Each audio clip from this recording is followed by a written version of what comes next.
Saturday night's main event is right around the corner, and I don't know about you guys, but I think this is going to be the biggest one yet. In the last year or so, we've seen this event to not ever really change any storylines. It's kind of like a filler. It doesn't seem super important, but this one really does. As of right now, Raw is over, and there's only 4 matches on the card, and usually we have 5, or at least 4 matches in a segment. This time, it's just 4 matches on the card, and there's some pretty big matches in here. We got Jey Uso and Logan Paul, World Heavyweight Championship match, a match that I thought we were going to see at Money in the Bank because it's big. It's a big money match. What do you expect? You got John Cena having a match against RTruth. Granted, it's RTruth. It's a non-championship match, I believe, at this point, and that's John Cena on the card. We got a steel cage match. I love that, with Damian Priest and Drew McIntyre, and then of course Seth Rollins and Bron teaming up for the first time against Punk and Sami Zayn. Are you serious? That is a big money match, man. Those are 4 absolute bangers, and honestly, with the last couple of Saturday night's main events, I feel like people don't take them seriously, and for that reason, people don't tune in. People don't think that there's gonna be a title change or be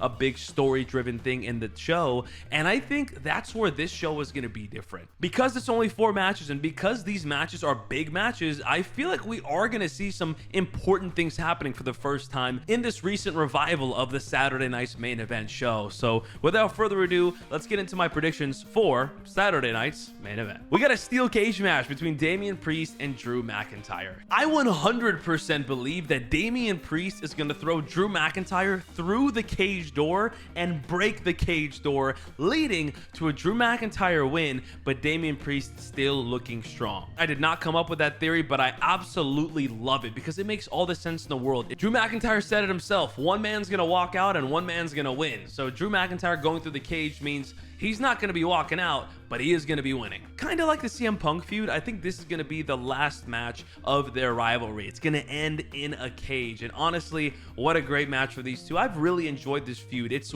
a feud that's made a lot of sense, and it's been built up over years now. You can't deny that both of these guys are special, and I think Drew McIntyre is especially ready for the world title scene. So I think this match is going to be his final match in this division. I know he still hasn't really settled his beef with Jacob Fatu. I know he wants that title shot, so not sure about that, but I think he's ready to move on, at least from Damian Priest. Just like we saw at Mania, I believe these guys will put on a great match, and I will be taking Drew McIntyre with a dub with Damian Priest standing tall. Next, we have John Cena facing RTruth. I might be crazy and I don't want to admit this, but I think this is the first time we see John Cena lose in this championship reign. It's not a title match against RTruth. It's just a 1v1. I know it's going to be a fun one and it has to end in a DQ, but how does it end in a DQ? Who is going to interfere and cost John Cena this non-championship match against RTruth? Who's going to be the spark into John Cena's next feud? Is it Cody Rhodes? Is it Randy Orton? Is it Roman Reigns? My answer is I have no idea. I genuinely actually don't know. If I had to pick somebody, I think Randy Orton makes the most sense, but he just had an amazing match with John Cena, maybe his best match, so I don't want them to have another one. I don't need them to run it back. Or maybe they do that and that's where Cena gets costed by Cody and Cody comes back and then Randy wins and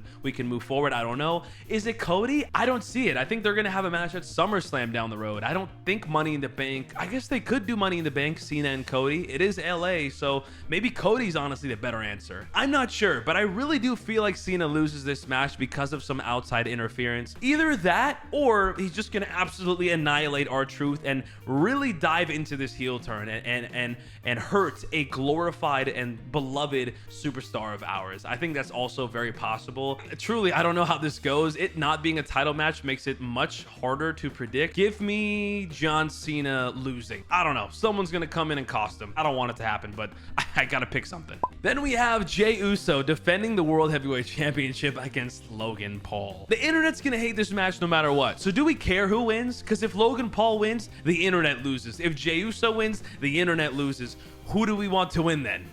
I don't know about you guys, but Jey Uso is definitely the right answer. Now, let's not get it twisted. Logan Paul has never put on a bad match. All of his PLE matches have been great. Go watch Roman, go watch Cody, go watch LA Knight at SummerSlam. he's done great work. He's made every match interesting. So I would hope we would see the same with Jey Uso this Saturday, and I think we will, but ultimately, Jey Uso is not losing to Logan Paul. I think they want to run back this Jey Uso and Gunther angle. I'm not sure why yet, but I think they want to run that back. I think Logan Paul being in the mix is interesting. Would I hate it if he won?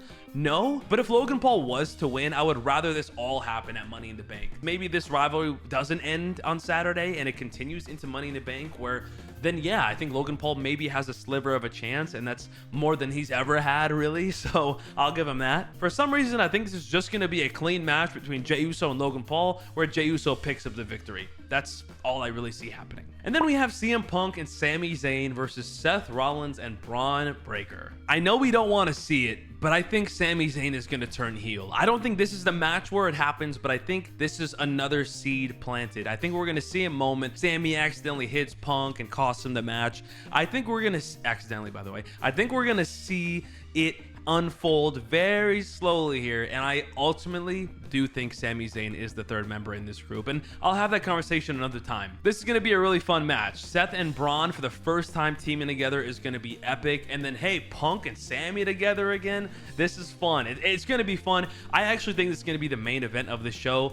Do I think this is going to lead to somebody coming out, a third man, Roman coming out? No, I think Roman is going to come out either a little closer to Money in the Bank or maybe even afterwards, because reports are Roman's not going to come back anytime soon at all, which is weird. It's kind of a weird time in WWE. There's so many guys that are feuding with each other. Like, the World Heavyweight title picture involves 6 different guys, and Seth Rollins and Bron Breakker, their little faction, involves like 8 different guys. There's a lot happening right now, and we kind of just got to let it play out. But if I had to make a prediction, I do have Seth Rollins and Bron Breakker winning this match. I think Sami Zayn is going to ultimately cost CM Punk. It's not going to be on purpose, but I think it's going to be something, and they're going to play on the storyline of Seth walking up to Sami on Raw and being like, I appreciate what you did back there. I know what you're doing. And Sami's like fighting these inner battle.